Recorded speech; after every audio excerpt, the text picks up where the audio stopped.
You already saw the title. Let's get into the top takeaways from my first three underdog best ball drafts.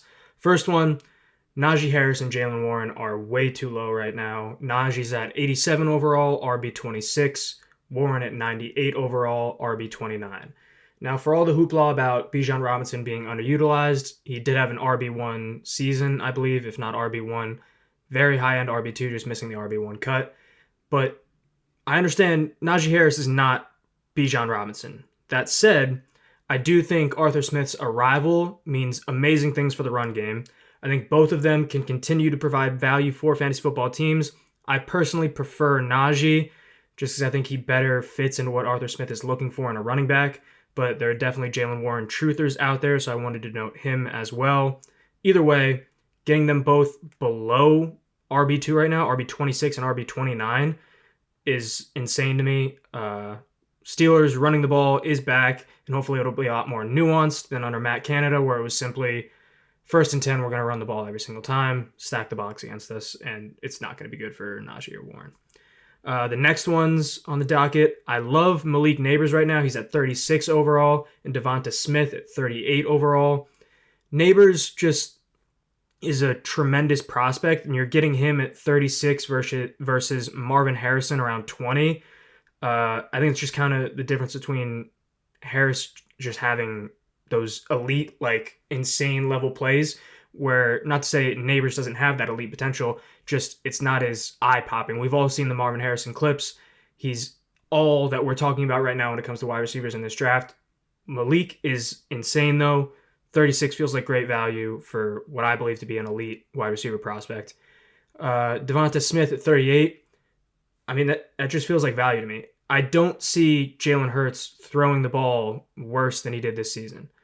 And I think Smith still provided a lot of value in best ball, especially where you're getting those peak weeks from him, eliminating the bad kind of shitty weeks. You can kind of get away with taking Devonta where you might not in regular fantasy football leagues. Next one, Anthony Richardson. Insane value at 55. Taking him in the middle rounds, I love it. The rushing potential from quarterback is so big. That's essentially today, that's what you need. Apart from Tom Brady's crazy one season, you need to have a rushing quarterback if you want to have a top level QB finish in fantasy football. It's just the state of the game right now. However, one person I don't like, CeeDee Lamb at 2-3 overall feels way too high to me. I loved him last season in the 8 to 12 range, end of the first round. I loved him there, and he was a great pick, but 2 is just way too high.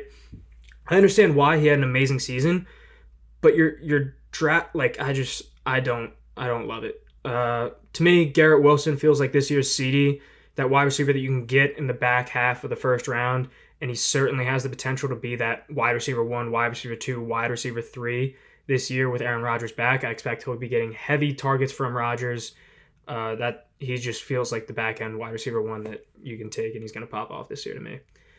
We talked about Marvin Harrison earlier. He's around pick 20 again. He's a high variance pick right now, I have to be completely honest, but considering how early we are in best ball right now, you shouldn't shy away from those high variance picks, right? Like, at this point of the season, you are putting yourself at risk for all of the injuries that we do not know of yet during the lead up and during the season. So you're really supposed to just roll for the nuts, essentially. So Marvin Harrison, great pick. 20 it's high. Admittedly, he's high, but I expect he's going to fall in ADP as we get closer to the season. Most likely because unless he goes to the Cardinals, he's not going to have like a no-brainer, amazing fantasy relevant spot. But if he does go to the Cardinals, I mean, 20 feels like a solid pick. He'll probably rise up again during all the camp hype. But again, high variance. I'll likely take that role at this point of the season. As we get closer, I may shy away from it more. Next one, still wide receiver, Stephon Diggs at 25 overall. That feels like super value to me. Yeah, he wasn't great late again this season. During the second half, he kind of fell off just like he did last year, but he was still a wide receiver 1 on the season, and you're able to take him in the start of the wide receiver 2 range, high-end wide receiver 2 range. Similarly, I also love the value on Devontae Adams and Chris Olave. They're at 26 and 27. So you have all three of them in a row, 25, 26, 27, and Stephon Diggs, Devontae Adams, and Chris Olave. Wide receiver 15 to 17 range. Those I'm just going to be drafting a ton of them right now. Getting what I feel like are safe, solid wide receiver ones at the start of the wide receiver 2 range just feels like great value to me. However, one person I don't like, Nico Collins. I feel like you're drafting him at his ceiling. He's currently 17 overall. Similar thing with Tank at 30 overall. They're both very talented, but we saw this season CJ Stroud is going to share the wealth. I mean, he made Noah Brown a fantasy relevant wide receiver. I'm confident that Noah Brown is going to have wide receiver 1 weeks, but I just don't think he has like a top 5 wide receiver finish, which is what I'm aiming for when I'm drafting a top 12 wide receiver. Comparatively, I do like Jalen Waddle and T. Higgins right now. Waddle's at 36 overall, Higgins at 45. I understand Higgins might leave, but again, high variance is kind of the okay pick right now this early in the season. So I don't hate that at all. We'll throw in a deep pick here a little early. Quentin Johnston. Yeah, he sucked as a rookie, but at 148 overall, I'm going to take the high variance this early. Rookie season under the belt. I don't think, yes, you want to see rookie wide receivers do something, and he didn't do a whole lot, but I'm fine with not seeing like elite production from a wide receiver year 1. Some wide receivers will definitely be bad year 1 and be bad forever, but there are a lot of wide receivers you don't see much from year 1, and they pick it up year 2, year 3, later on down the line. I'm really fine with that right now. Next one, James Cook. You can get him as a low-end RB1, high-end RB2. He's around pick 44 right now. I don't see significant competition entering the backfield in Buffalo right now, and he has an RB1 season under his belt. I think he's better in regular leagues than best ball, but regardless, he feels like a great pick to me right now. Next one, the Kelsey discount is real right now. People are not happy with what Travis Kelsey did to them this past season, myself included. I took him in round 1 in multiple leagues, and he screwed the pooch, let's be honest. But right now, the value's crazy. The Kelsey Mahomes stack feels like a no-brainer to me right now. Mahomes is at 37 overall, QB3, Kelsey at 41 overall, tight end 2.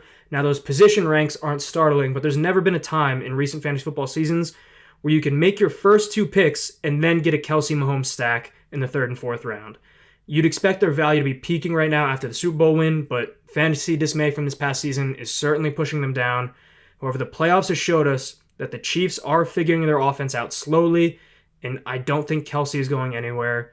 He is still a solid tight end. We saw what he did in the Super Bowl. I understand they play up in big games, but I'm going to be all over the Kelsey Mahomes stack right now in the 3rd and 4th round. Another one, I do like Kincaid at 67. Not too much to say. Just if you're going to fade Diggs, then go all in on Kincaid. I don't think Kincaid is bad value at 67. He's just kind of interesting to me right now. Another one that I haven't fully developed my opinion on yet is JSN. As I just said with QJ, I don't really need my year 2 wide receivers to have shown me a ton in year 1.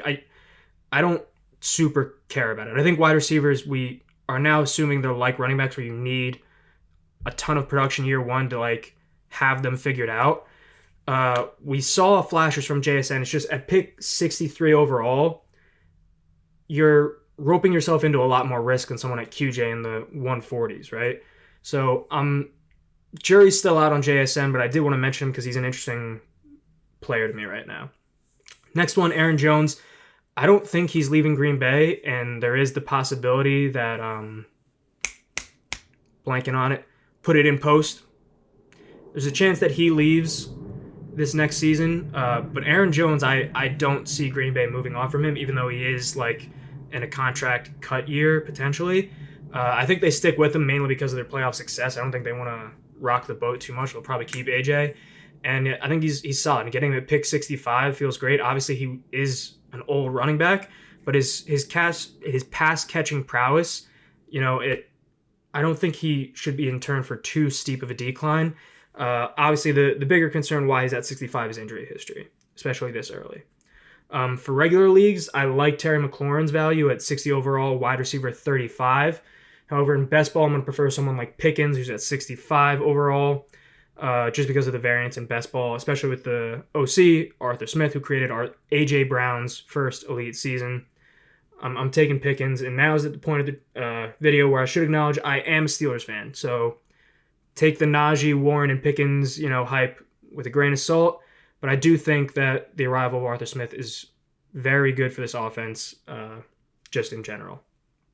Next, Dotson. Looking at the Commanders, especially in best ball, like McLaurin is not a bad pick by any means at 60 overall, but being able to get Dotson at 122 just feels a lot better to me, especially if they take someone like Drake May, who we don't know who he'll have like that great chemistry with to start. Like, it might be Dotson over McLaurin, and I think Dotson showed you in year one that like he is a solid player. I feel like 122 is an overreaction to a bad season, but we'll see. Then with Kyle Pitts, everybody's other favorite tight end, just like Kelsey, again, didn't do much, but Arthur Smith is gone, right? So I'm willing to risk it with Pitts this year, especially at 95 overall. Like, the price last year was gross. I didn't like him. I wasn't taking much of him at all because you had to take him significantly higher. At 95, I'm willing to take that gamble with Smith gone and just bet on the talent.